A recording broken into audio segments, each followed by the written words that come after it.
All right, hold on.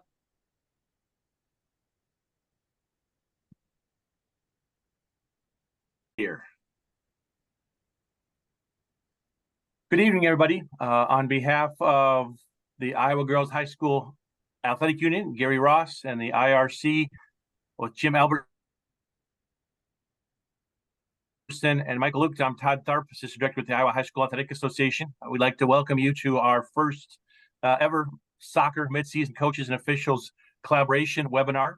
I want to thank you for taking your time this evening to be with us for the next hour. We'll guarantee that we'll have you out of here at 7:30. We appreciate those of you that are on the call here of taking another night away to be with us. So hopefully the information that you will be gathering tonight will be beneficial to you both as coaches and officials, as we'll be looking at some unique situations that have been sent to us by officials and by coaches to hopefully come up with a little bit of consistency regarding how things are being officiated and coached.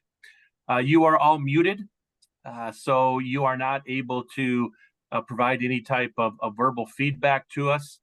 If you do have questions, please use the Q&A function on your that you'll see maybe at the bottom of the screen.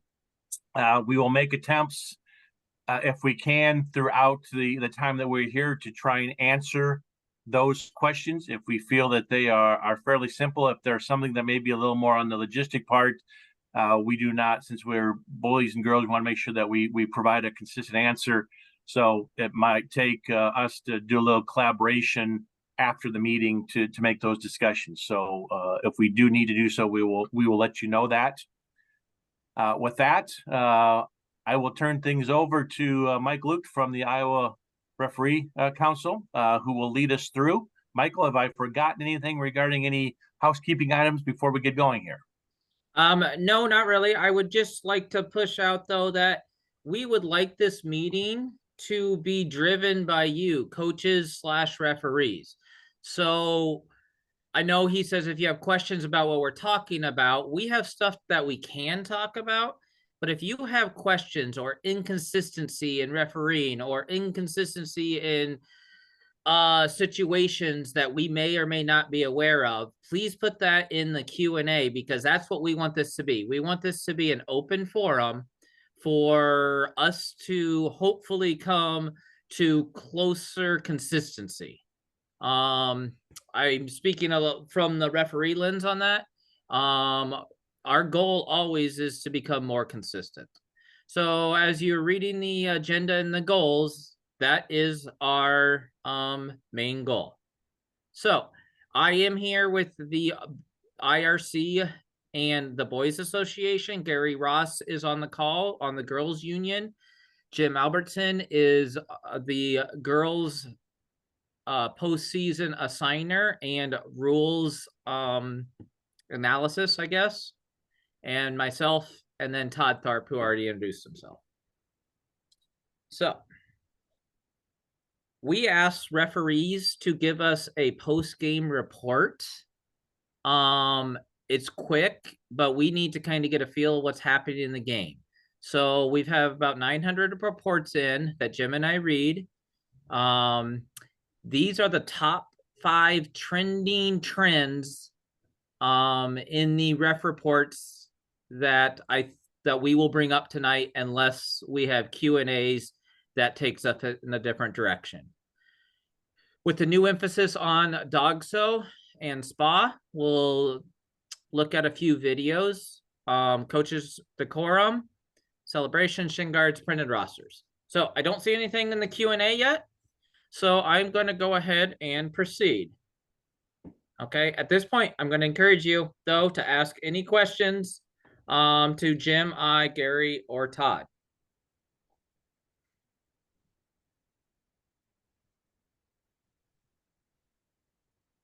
All right. So, SPA and DOGSO. DOGSO is an emotional call. It's emotional for the referee. It's emotional for the coaches. That's the biggest feedback we are getting on the DOGSO decisions we're having. I will say, according to the referee reports and according to the video, the referees are getting this right more than we are missing this. Okay. What are the referees looking at? The 4 are listed: distance to goal, the direction of play, the likelihood of keeping the ball, and the location and number of defenders. That is the 4 things that the referee is determining.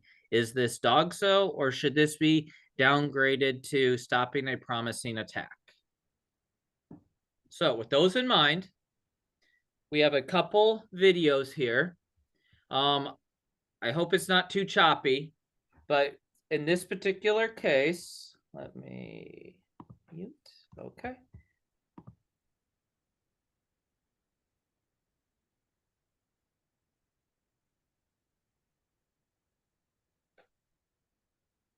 Okay. So, as I play this video, this is outside the penalty area. Since it is outside the penalty area, I got a report that I was pretty choppy. So, Jim, is this worth doing videos to try? Or Well, give it one more shot. Let's see what happens.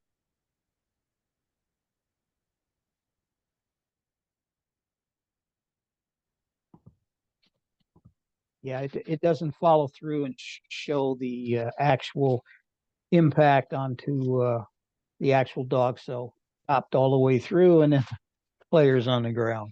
So, okay. In this case, I'll kind of walk through it here. In this case, there are no defenders. It's him and the goalie. It seems like there's a foul outside the penalty area. The ball was going towards the goal. This would have been a prime opportunity for DOGSO.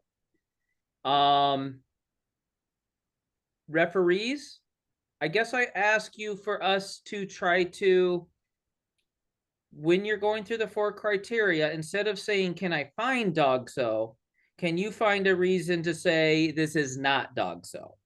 I guess that's my simple request after reading these.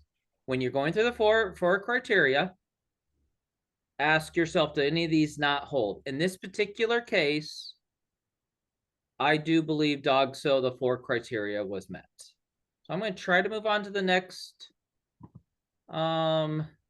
screen. And whoops. Okay. Comparing. Trying to go up, nice pass up ahead. Can he get?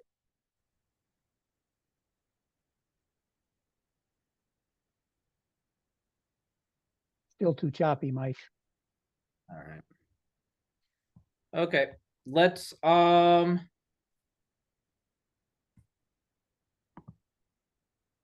This was supposed to be an example of, okay, so all the local assigner groups on here. So I know I've seen Quad Cities or he's refereeing a game. I'm going to send out this presentation in case you would like to do a local. I know I see Myso on here. I know I see Wayne on here.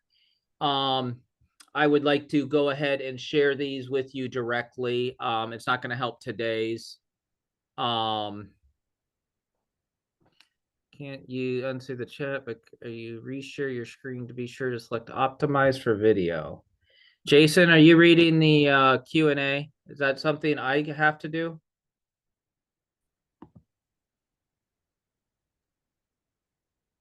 I don't know. I'm seeing things pretty clearly on my end, so I don't think they look as bad as. So I don't know as far as how to fix that on your. On my computer. Got you. Yeah. I see it clear as well. Okay, I'm going to pretend like everyone's seeing it clear, and then we will kind of go through. Okay, so going back to the pink team versus the white team. Not that pink team. All right, I'm going to play it again now that I'm just going to play. For those assigners and referees, I can definitely show out all these videos, okay? All right, so let me replay pink versus white.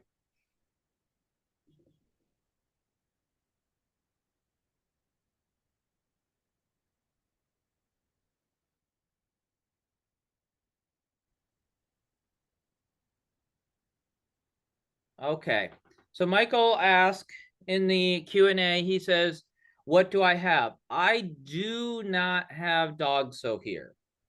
I have the direction of play going towards the goal line, but not necessarily the goal. So I don't have direction. The defenders, by the time him making the corner, the defenders would have been between him and the goal. So this is one of the I would have said, no, this is not Dogso. Now, I will tell you the referee crew chose that there was no foul. Okay, but that was in the opinion of the referee, there was no foul. If a foul was called, I do not have Dogso in this case. I'll show it one more time and then we will move on. Correct, Michael. I have Spa. If a foul was called. This referee crew chose that they didn't think a foul was there.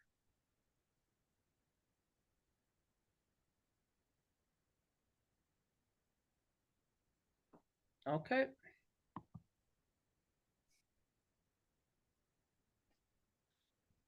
This particular one.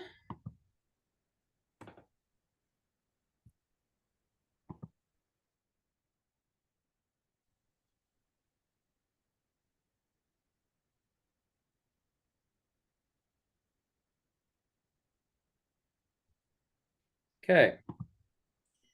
Direction to goal. Met. Okay. Defenders. Met. This is what we go through when we are deciding. Opportunity to play the ball? Maybe. But remember, if you're getting taken out, I feel like she had an opportunity to play the ball if there was no contact by the keeper.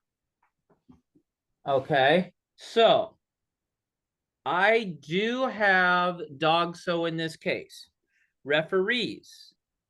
This is a Dogso that resulted in a penalty kick. So this ends up being not a red card. This ends up being a yellow card. Ends up being a yellow card. It was a penalty kick. Dogso in the area. The red becomes a yellow. I will say the goalie was fairly severely hurt in this particular play. She ended up going to the hospital.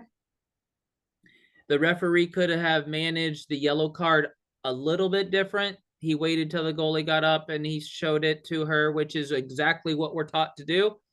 But in this particular case, she was fairly severely hurt, and he could have probably told a captain that she was receiving a yellow, or a coach or something along those lines. So coaches were pretty upset that they felt like it was throwing salt in a wound. But I do believe the referee in this particular case got this one right, even though the goalie was hurt, unfortunately. I do believe this is Dogso. Okay, as Todd pointed out to me, reading all the red card reports on the referee side, we feel like the referees are getting this right more than they're getting it wrong. Okay. All right. Another point of emphasis is coaches' decorum. All right, so all of this is in the rules meeting that you guys were asked or mandated to watch. I will tell you what's not actually lined item in here that is a big point is assistant coaches in here. We should not be having a 2-on-1 conversation with the referee and the coaches. All right, so referees. What I am not liking is in the game report, I am hearing this coach is always a problem, or I wish I would have given a caution. We are giving mixed signals, referees. If we don't put a line in the sand that this is inappropriate, the coaches don't know where the line is. So I should not be reading 1 out of 10 reports saying, man, I wish I would have carded this coach, or man, he really went over the top, or man, he complains a lot, or man, she is all over the place. If we are going to establish where the assistant line is, where the line is, we have to show it with cards. Todd and Gary can't do anything the next day with, I should have. So I am not asking us to go after coaches above and beyond. I am saying if you feel like it's wrong, then we need to establish where our line is. Coaches, each referee tolerance will be different. I would love us all to get on the same page. That's going to be hard to do, but the more trainings we do, the better we'll be at. Okay, so both sides need some help here. These two particular before I start playing this one, I will say the coach had a right to be upset in this case. His player had a head injury. Play was not stopped. Referees, just a quick reminder.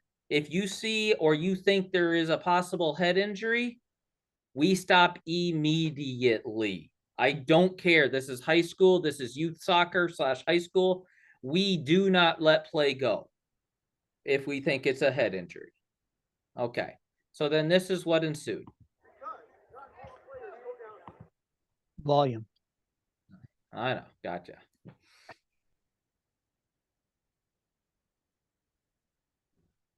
It's not doing anything, Mike.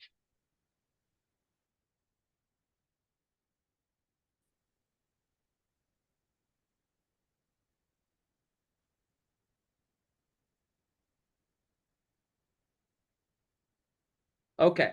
So I would like to point out here, the first part, the coach is emotional. Okay. The referee could have maybe not been face-to-face. Referees, let's try to not go eye to eye. I do love that the coach, those of you watching this, takes care of his own assistants. Okay. What I don't like by the coach is this extra referee's trying to walk away and he's re-yelling his points. Okay, once the point's established, the referee isn't changing their mind, and it's okay to show that you're frustrated, assuming you're not using language and you're not directing comments personally at the referee. Okay, so in that case, I'll just show it one last time. Originally, everything's fine. Love that the coach takes care of his own assistant. Don't love that the coach decides to go back and yell again. All right. This next one, I'll let you watch and then I'll break down. Caution to head coach. Caution to assistant.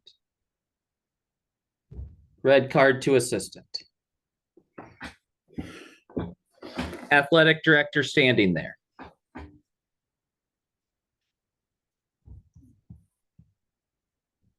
All right. Background. No one is disagreeing with the yellow card to the head coach. The coach was on the field arguing a call from 15 seconds before the goal was scored. Okay. The issue here comes with the assistant. The assistant is walking to descent. So as the assistant is walking to descent to the AR right there, oopsie. Oh my, sorry. You would think all the years of COVID and teaching in COVID, I would be better at this. As the coach is literally walking to yell at the referee and points, that is certainly a caution and maybe a send-off at that point. The reason I say it could be a send-off is, according to the report, the comment, "You are the worst," directed out. So you are the worst. I hate having you here. You did this to us last year. You, if you are directing something at the referee, it's wrong. If you're arguing a call, that was a bad call. You didn't have the same angle. You missed that one. We can live with, but when you direct things like you cannot do this, or you every year, or you are the worst, that is a problem. That is over the line. Okay. It went from yellow to red really, really, really, really fast. Probably too fast. However, the first action might have been direct red. Assistant coaches, you do not get to go yell at referees. Plain and simple. Plain and simple. Okay.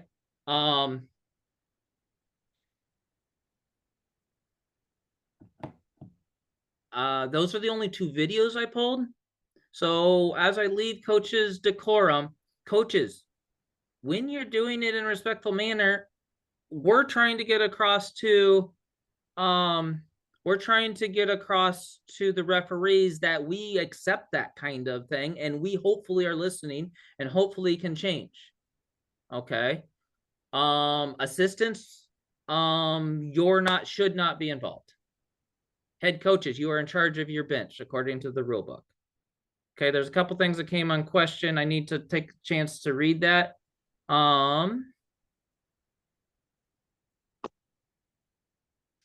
Technical areas being marked. Most field turf don't have them marked. It is technically 10 yards. So it's from the 40-yard line theoretically to the 20-yard line would be the original technical field. Normally, I don't let coaches go past that white line of the 25. It keeps them defined. One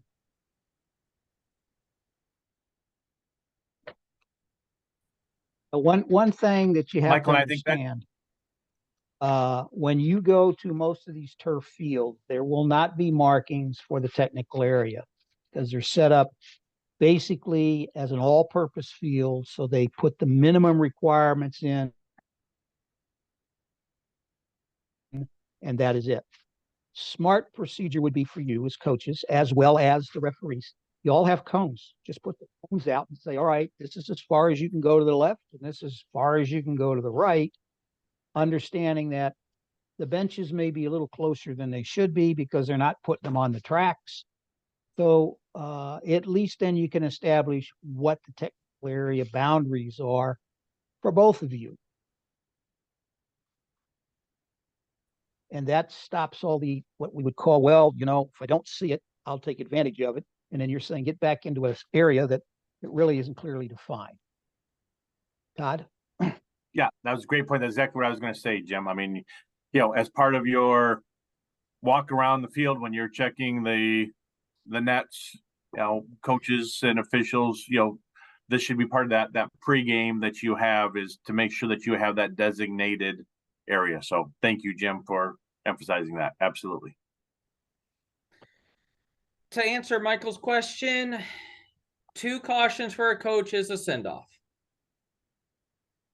So in the unfortunate situation that coaches are not getting the message that these mini shin guards are illegal, they're going to earn themselves a yellow card. And then if they earn themselves a separate yellow card, yes, they are sent off. Okay. Let's be as proactive as absolute positive as we can be. Okay. I had a situation that I'm like, before the game, national anthem, I double check again. I sent a kid off. It was before the game. He borrowed someone else's and we were fine to go. Referees, let's be as proactive as we absolutely can be about a player that's improperly equipped. Yes, I understand the head coach. Okay. Many of these coaches have 80 kids that they're in charge of. So, but yes, officially, Michael, if they get 2 yellow cards, then that is a red card, and that's there. I would like to show the beginning of this clip to look at the celebration. Okay. So let's go back and look at this. There was a goal just scored. Johnson bench is closest to this corner. Okay. We are almost 100% okay with this. Coaches, please encourage your players to stay off the field and your players on the field to meet them. I'm okay with Johnson going to the near corner to celebrate. We do want soccer to be fun. Okay, so I am perfectly okay with this celebration. It is the next point that I was going to talk about. Now, If Johnson was going the other direction and Johnson's bench would have had to run past the white team, the visitors, whoever they are. I'm sorry, it's purple. If they would have had to run past white to do that celebration, that is not okay. And since we can't caution 12 substitutes, head coach, you are in charge, which means that you would have to control that celebration. Okay. So as I move from there to celebrations, I pretty much said this all. We do want athletes to be able to celebrate. We want them to celebrate with their teammates. The bench can join if it's off the field theoretically or awful darn close to it in their near side. Players cannot taunt.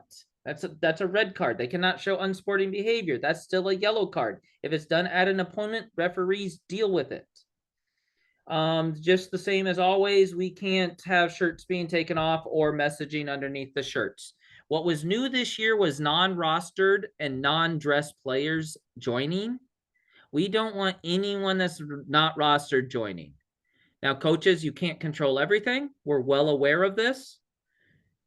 So it got brought up in the referee reports is why it's getting talked about tonight. If there is a major disruption in the game, get the host administrator involved and have those people removed, even if it was supposed to be fun. However, at this point, I know some people are worried about worst case scenario, but at this point, let's just do the situation. People from the stands, it should not happen. Let's have the home administration, let them do their stuff. Okay? I don't see any questions popping in on that. Coaches. Tim, I'll get to you in a second. I'll start this one. I'll come back to you. Guys, I don't care what the pros do. I don't care what coaches do. It is clear as day in the rule book. These mini shin guards are illegal. They are illegal, meaning if your player starts the game with them, then you are going to get a caution. They aren't safe. Put it in terms of safety of a youth. That is what you are responsible for. I will tell you, referees do not enjoy being the shin guard police. That's not that what we are enforcing what was written in the rule book. Okay? These mini shin guards, for whatever reason that they are so popular, and cut socks, fine. The rule book was changed. Make your lower sock match the cut sock. I still don't understand that. I guess I'm old. Jim, you want to talk Tim's question? Yeah. Choreographed celebrations, as long as they're short, brief, and aren't in a taunting manner, and they're over by where they belong as far as their own bench. Yeah. We're not wasting time at that point because the clock is stopped once you score a goal. But we don't want to drag these things on and get to a point where it looks like in football, they do what they do. In soccer, you have some limited things where the guys will run to the corner and they'll slide on their knees or they'll take a flop dive. Okay, that happens, but it's quick. Get them up and get the game started. Referees, you just kind of need to go, okay, guys, you've had your fun. Let's get up and move. We also had a case where a young man, after a goal was scored, there was one I was assuming a school photographer on the sidelines. He ran over and did a little selfie pose and kind of did whatever. And referee asked, well, what do we do about this? And I said, well, the clock is stopped, so there's not time wasting.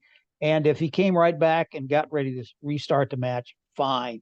He wasn't taunting anybody. I'm sure he was taking a picture that he hoped would get in the yearbook so he could see himself. But at the same time, be proactive as referees. Say, hey, okay, you've had your fun, let's go. Now, if you start seeing a collective going over to do the same thing, then you blow your whistle and say, no, we're done, let's go. If you have to do anything, first, get them back in order. If, in fact, you finally feel that there is a point where there is no return, well, then you'll single out number one. The first guy or gal that did it, they get the caution for unsporting behavior. But let's don't make a habit of that. Be pro. proactive and move the kids back and keep going. Choreographed, short, sweet, to the point, and get them up and get them going. Todd, your camera came on for that one. Did you want to address it? You're muted. Okay. All right. Moving on. Guys, in the Q&A, trust me, anything that I don't have on here, we would like you to throw in the chat. Rosters, coaches, I'm sorry. And also, Referees, I'm sorry. It is a requirement that there is a paper roster. I will say I'm getting a lot of JV. It is required that there is a paper roster. Okay, we did talk about this in the rules meeting, the coaches association meeting. Well, what about varsity bound? I will tell you, your varsity bound might be as outdated as your printed roster. Okay, this is something that we need. The rule book says it's there. The rules, the coaches association and Boone and myself talked about it, and this is where we are this season. We can revisit it in the off season. But when I'm getting coaches that says, well, I never have. First of all, I don't believe that. Second of all, it's been in the rules now for ever since I don't know, 20 years. you've been around a long time, but I've been around longer, and it's all. So I'm not sure why this is an always issue. been. Not sure why this is showing up in our game reports. And Okay. just to add on to that, if I have visited with my fellow soccer administrators in Section 4 as we get together when the rules proposals are being presented, and at this particular time, they don't seem to be having an issue with it. If somebody wants to email me tomorrow and we want to create some sort of a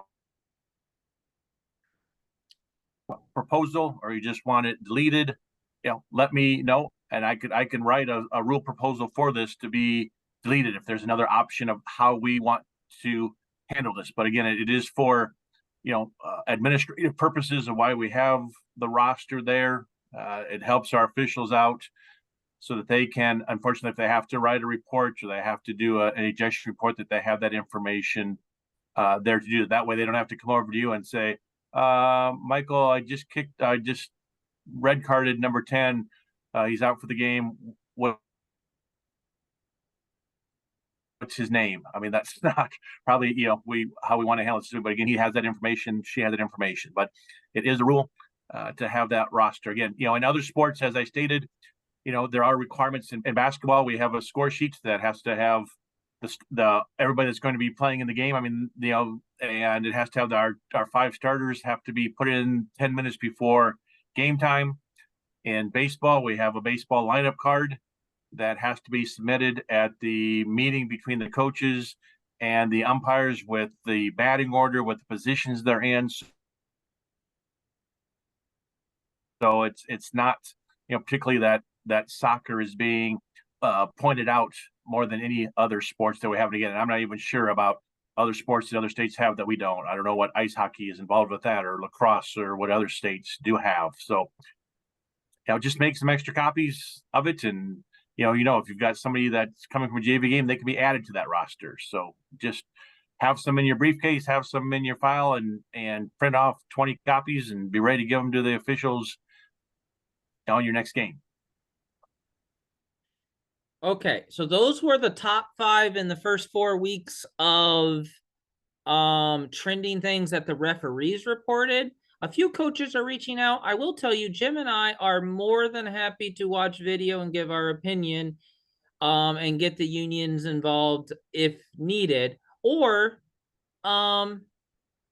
just maybe go back and train the referee a little bit better, or get some background information, or whatever. We understand both coaches. If you're taking time away from your family tonight, you understand soccer, you understand sports, that there will be mistakes.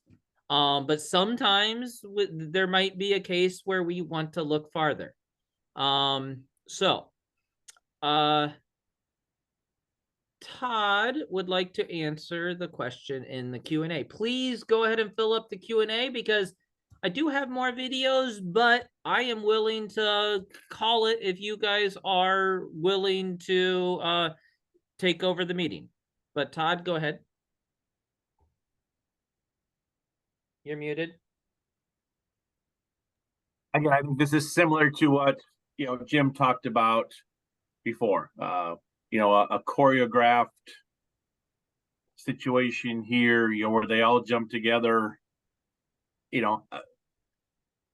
would like to be able to say that, hey, you should, it should be like you were, you've scored many goals before, but maybe that's not necessarily the case. So I understand a 1-0 game could be the only aspect of the only score of the game. So everybody coming up together, and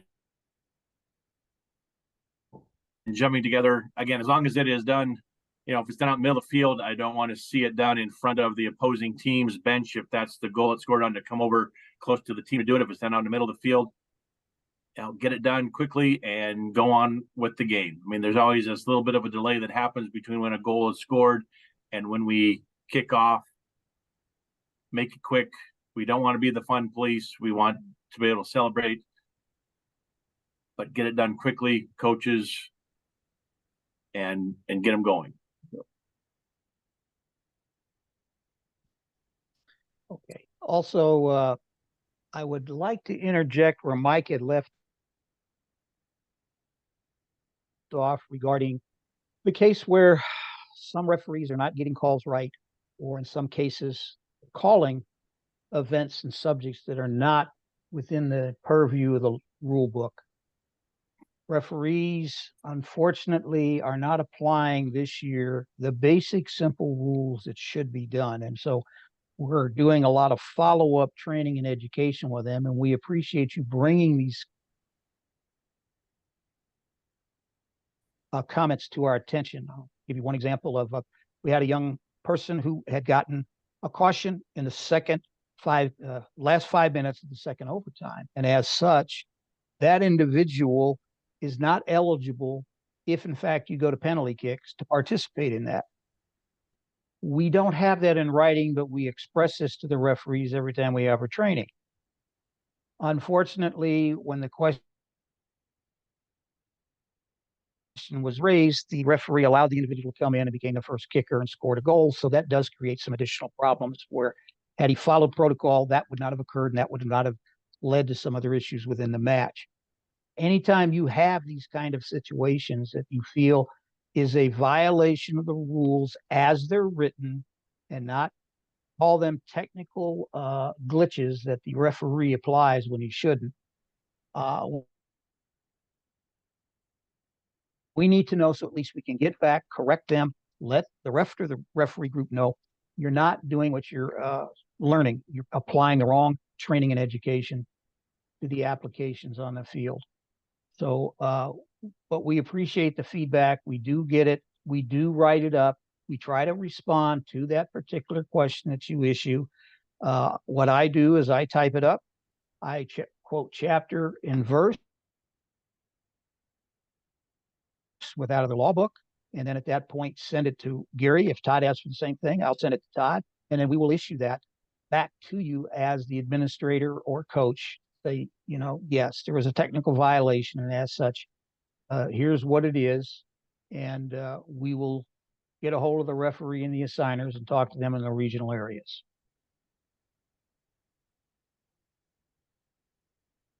I think Mr. Best had a question, Mike, on He did. what do we Todd, do about fields? Gary answered it. Basically, Okay. bring the home administrator. If you guys didn't read it before, bring the home administrator. We do the best we can to fix it in the moment. We try to play every game we can. Wind became an issue before of rolling the ball. What do? We do the best we can. Put a foot on it, maybe. Can't put a hand on it, breaks the rules. Try to kick it with a slight roll. Hand on it. So this similar situation with this field situation, we do the best we can. ARs, don't be afraid to run on the field. I know I'm not supposed to say that, but your safety is as important as the players. So feel free to run on the field.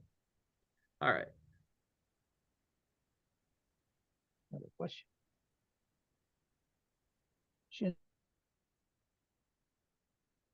guards that I suspect have been notified and yesterday in the afternoon.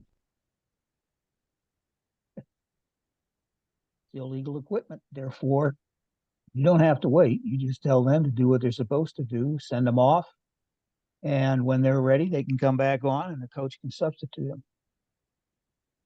You show me the shin guards and they've been certified for their age.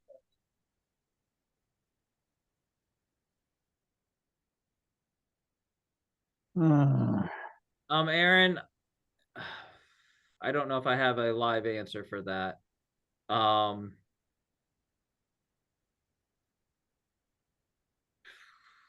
If I don't have a live answer for that, I can do a little bit more investigative work and get back to you on that. We had an anonymous attendee. What about a bench that is too close to the field, but the home team does not want to put benches on the track? You cannot require them to move the benches back off of the field onto the track. That is something that the local administrators will have to take into account. We've seen some fields where they've actually put the turf down on the track, moved the benches back, and then that way they're not harming the track. A lot of money goes into those tracks, and you put an aluminum or steel bench on it, it will chew it up very quickly, especially with the players getting up and getting down. So we cannot require them to move it. All we can do is make sure that they're sitting on the field, but not any farther forward they can possibly be without actually shrinking the technical area to a point of too close, and the players are almost standing on the pitch. The reports do not have to come in the same night. However, if it's a red card report, we would encourage it because Gary and Todd and the associations / unions has to be in communication with the schools, the coaches. They have a report. Players have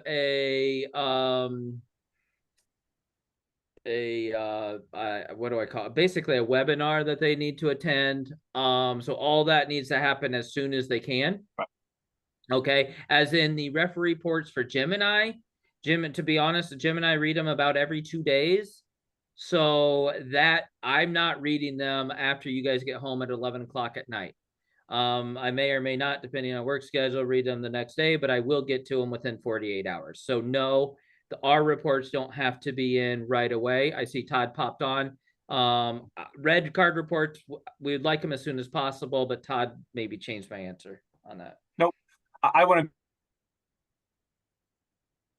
go back to the, like I said, I know Gary responded to the 1-2. I mean, anything regarding the technical areas, communicate those to Gary or myself as well too, and we'll see what we can do to work with those schools. I agree with Jim, that they don't, I mean, they're going to say they don't want their bench on top of their track. And I can respect and understand that, but let us decide how we can work with them. Is there something that they can put down? Can they put a tarp down so they can't put those bench areas on there? I mean, that's a safety issue for all involved.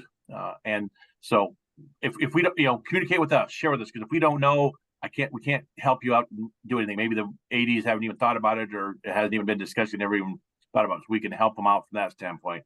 Again, like I said, regarding what Michael said, I believe, again, not that you're constantly reading our officials manual, but the officials manual does state that if you do have an ejection, and it is Monday through Thursday that ejection occurs, it's supposed to be in our office by 10 o'clock the next morning.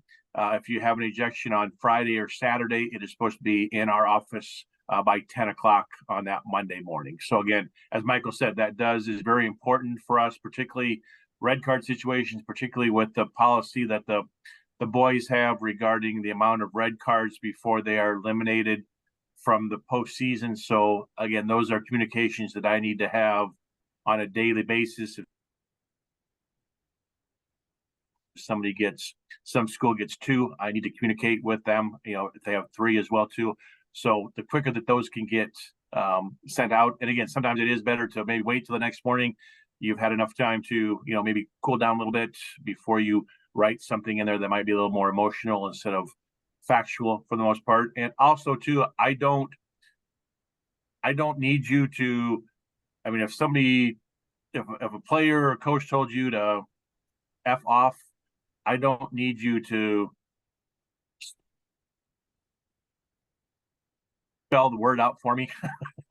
I'll understand what it means for the most part. If you're embarrassed or awkward about writing that as well too, I'll get the meaning for that. So, but those do need to be turned in. So, Todd and Gary, can you answer Daniel's question? I think Gary's writing. Yeah, he can type it in, but athletic trainers are not required at our events at any level. For any sport, there's no requirement that we have to have an athletic trainer. If there is not, then when it comes to concussion protocols, that comes up to the responsibility of the coach. If somebody gets sent off and there's no athletic trainer present, that student athlete is probably not going to get back into the contest, unless the coach is a licensed athletic trainer that can run them through the protocols. So for a possible head injury. For a possible head injury, right? For a concussion or head injury, yes. So there is no requirement for an athletic trainer have to be there for any of our contests. Keep going, Todd. These are all kind of in your realm. Tyler, yeah, that's fine. Yeah. Tyler, we will, as soon as Jason gets us the webinar link, we'll put it on. I assume that Whitney could probably put it on Dragonfly. So I would hope by midday tomorrow, this will be on Dragonfly. We'll also trying to get it on our officials page on our website. And I'm sure Gary can work with Ben or whoever Elise. to get it on the girls' site. So yes, this will be posted. And he's still, yeah. So yeah, I agree with we have had some issues regarding the officials using inappropriate language to the with the players and with coaches. Situation that I'm actually working with right now regarding that. And so officials, you are,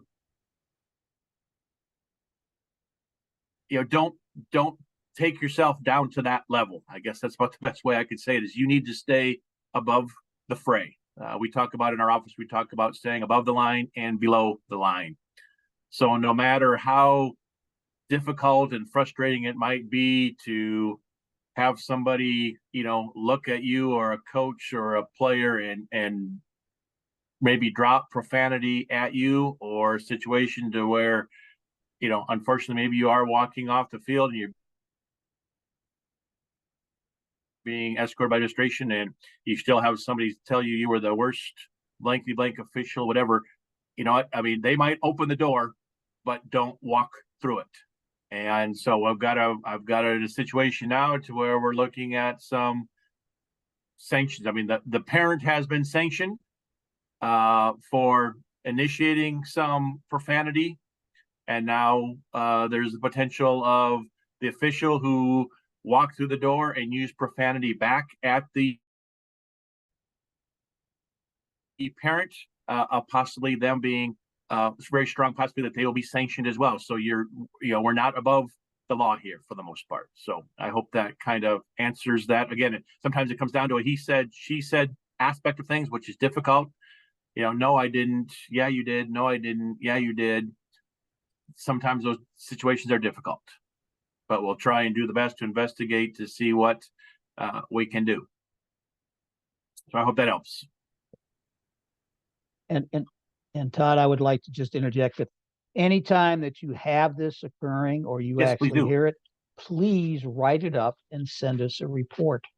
You can do that as coaches. Make sure you do that so that we can look into these issues as they occur.